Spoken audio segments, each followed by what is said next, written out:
Se acaba de aprobar una reforma anticorrupción, le llaman, ¿no? ¿Qué opina de ello? ¿Qué opinión le merece, no? Después de todos los escándalos, pues, del gobierno de Peña Nieto, la Casa Blanca, las casas de sus secretarios, etcétera. Todavía hasta hace unos días se acaba pues de saber que dio información incorrecta, ¿no? De sus propiedades, el propio Peña Nieto. Sin embargo, ahora dice que con esta reforma, pues todo va a ir cambiando. ¿Qué opinión le merece? ¿Y ustedes creen eso? En absoluto. Porque yo no.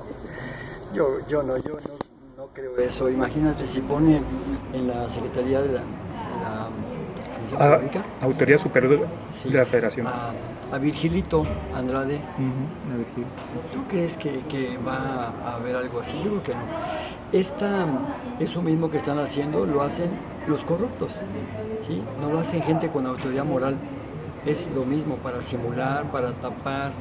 No hay voluntad política. Si de veras hubiera algún cambio en ese sentido, viniera de abajo arriba. Lo que viene de arriba abajo hay que desconfiarlo, porque finalmente no va a solucionar nada. Yo dudo mucho que la corrupción se vaya a quitar por arte de magia, cuando que estamos viendo un país nadando en la corrupción, una clase política corrupta, un gobierno totalmente simulador, que no tiene visos de cambiar. Y te voy a poner un ejemplo. Ha habido voces en el mundo de autoridad moral que han llamado la atención a México y han opinado sobre México. Está el Comité de Derechos Humanos de la ONU en Ginebra, que reprobó a México en derechos humanos. Está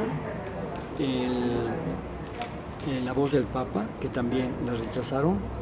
Está la voz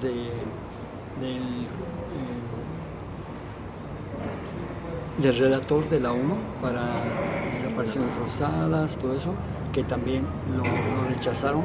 Y así todas las voces que han opinado sobre México, el gobierno se las ha sacudido y las ha rechazado. Un gobierno que se niega a aceptar las cosas, que no reconoce, ¿con qué cara, con qué autoridad moral piensa poner una instancia para perseguir la corrupción? Yo digo, ¿los mismos corruptos van a perseguirse a sí mismos? ¿O va a ser como sucedió con Virgilio Andrade, decirle que él mismo es parte de lo mismo? ¿Y él con qué autoridad moral va a controlar o a contralorar al presidente y a todos los que son sus patrones? Seamos claros, eso no va a funcionar. ¿Y la ley entonces servirá de algo al fin de cuentas? Sí servirá para una cosa, para tomarse la foto, para justificarse ante el mundo, para decir que están haciendo algo aunque no hagan nada. Esa es la verdad, porque además no es la ley. A ver, la ley necesita uñas, dientes para poderse aplicar. Necesita la ley secundaria, reglamento, con el que va a decir cómo se va a aplicar y con qué se va a aplicar. Ahí es donde eso es el campo del Ejecutivo. El Legislativo ya hizo una parte, ¿no? Pero falta la aplicación y falta el presupuesto. Una ley, si lo otro no es ley, no sirve para nada. Y eso justamente le toca al Ejecutivo. El Ejecutivo va a hacer como hizo con migración. Migración es una ley buena, aceptable, es para inclusive mejor, o un modelo, por ejemplo, para Europa y para Estados Unidos. Pero el problema no está en la ley, sino en el reglamento o ley secundaria. Ahí es donde el Ejecutivo hizo una contraley, hizo inaplicable prácticamente la ley de migración. Y lo mismo va a suceder con la ley de anticorrupción. No creo que quieran tirarse a sí mismos, ¿no?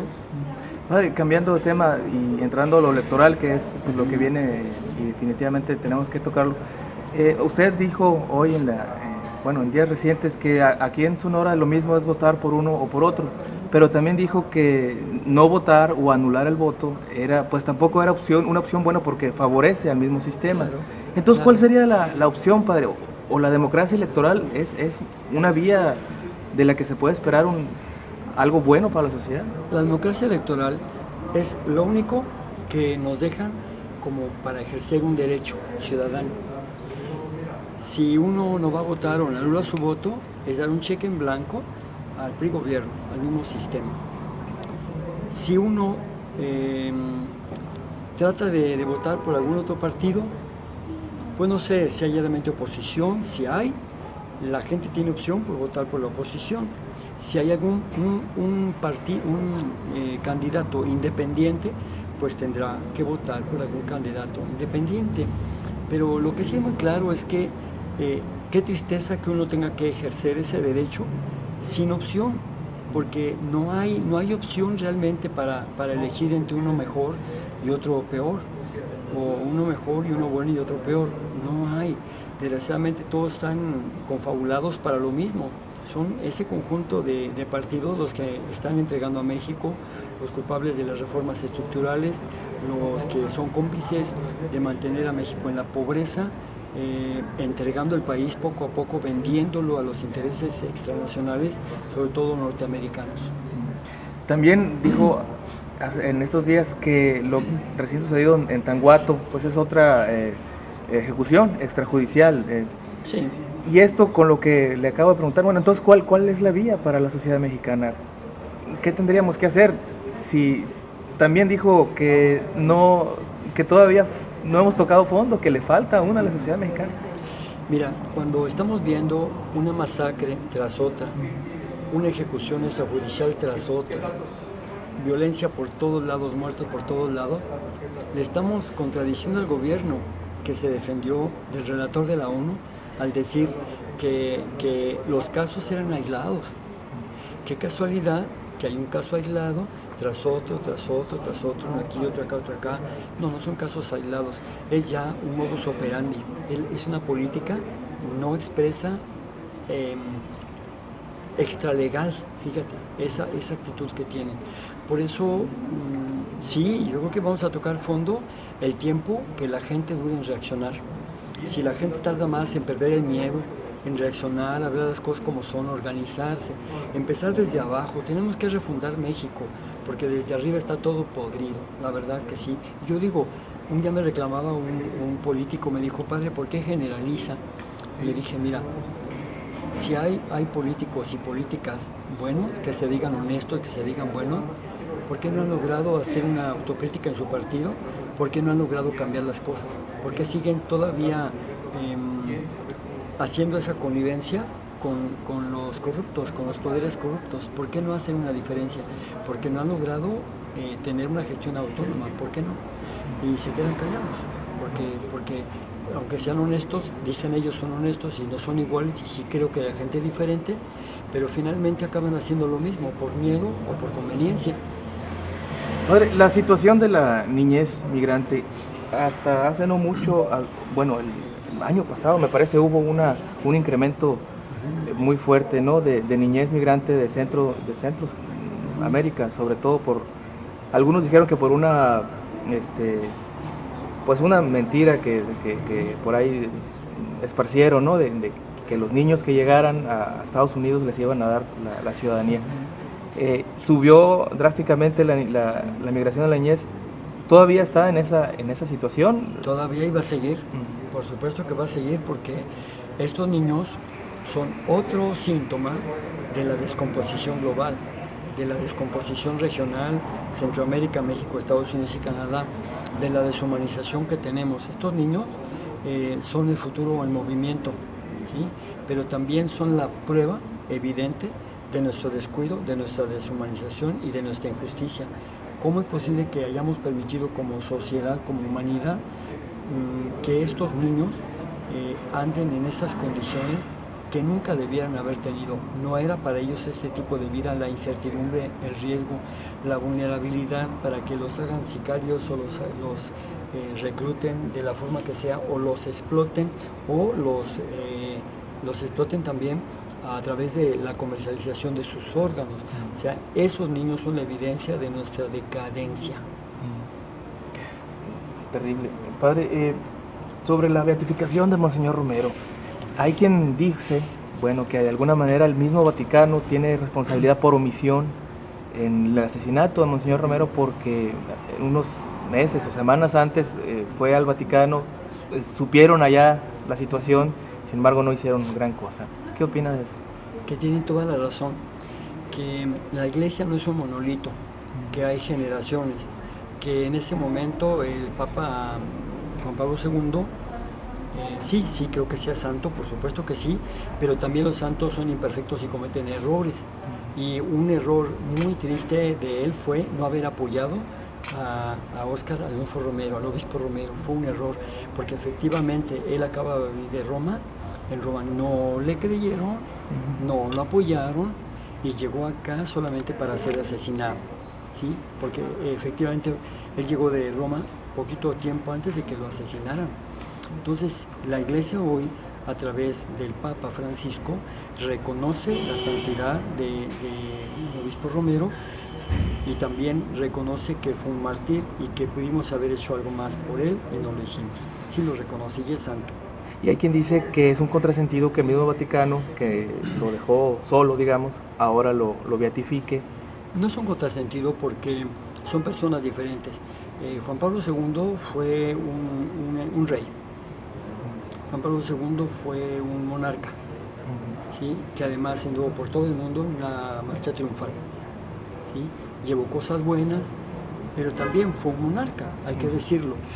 Y el último monarca es Benedicto XVI, quien abdica al trono para que haya un cambio en la Iglesia, para que se deje el Estado del Vaticano, la monarquía vaticana que nunca debió haber sido y que empezó hace 800 años con Gregorio VII, que tuvo su culmen con Inocencio III y siguió después con los Médicis del siglo XVI, XV y XVI, hasta llegar a la máximo esplendor del Vaticano.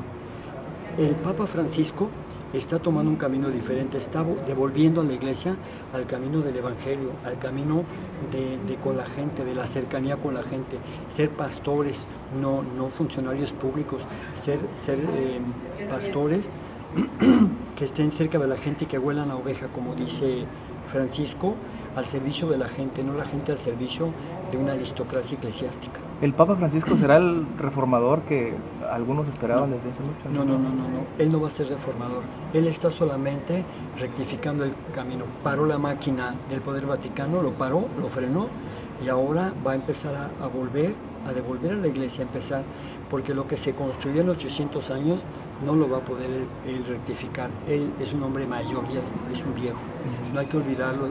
La Iglesia es una gerontocracia, es un gobierno de viejos, y él, con todo y que lo quiero mucho y lo admiro, es un anciano, igual que yo, ¿sí? Poco más grande es todo, pero entonces él va a empezar un cambio de regreso que los papas que sigan tendrán que hacerlo. Si un papa de los que vienen no entendió como signo de los tiempos la exigencia de un cambio, pobre de la Iglesia, porque va a tener que pagar todavía más, un precio alto, por no haber cambiado y por no haber respondido a la conversión estructural y pastoral que Jesús pide hoy. El camino de Jesús lo hemos entendido como el camino de ver por los demás, es lo que usted mismo nos dice siempre. Y hay otros que, bueno, en general la cultura, digamos, dominadora es, bueno, que veas por ti mismo, el lucro personal. ¿Cómo romper eso? ¿Qué decirle a la gente para que empiece a ver más allá de lo que le impone la televisión también, etcétera? Mira, para que la gente cambie necesita reeducarse, pero para que se reeduque tiene que esperar a que la Iglesia Católica vuelva a ser evangelizadora como prioridad y no administradora de sacramentos o administradora de una oficina. Pero también ahí está la solución. El Vaticano II hace más de 50 años nos dijo que para cambiar necesitamos tener un referente y necesitamos volver a las fuentes, y ese referente es Jesús. Yo digo, ahí está Jesús en los evangelios, Mateo, Marcos, Lucas o Juan. Hay que acudir a esos evangelios, ver qué está haciendo este joven maravilloso de Galilea y aprender de él, y a partir de él empezar a cambiar. Si no tomamos como referente a Jesús y si no tomamos como su propuesta del reino como el único camino más importante a seguir, no va a cambiar nada. La gente necesita prepararse. Vivimos un pueblo que ha sido maltratado, pero también sustituido. El paternalismo del gobierno oficial lo ha arruinado, lo ha hecho infantil e irresponsable. Pero también la feligresía en la Iglesia Católica, ya no como sociedad civil, sino como feligresía, está igual. La Iglesia Católica también ha sido una institución autoritaria, paternalista en muchos casos, y ha sustituido también a la gente. Entonces necesitamos que ese pueblo de Dios madure, que deje de ser niño. Necesitamos también que la sociedad crezca, que madure, y entonces le hable de tú a tú al gobierno y le hable de tú a sus pastores. Bien, no queremos abusar de tu tiempo, padre. Muchísimas gracias. No, al contrario, con mucho gusto. Nos vamos a la clausura entonces, ¿no?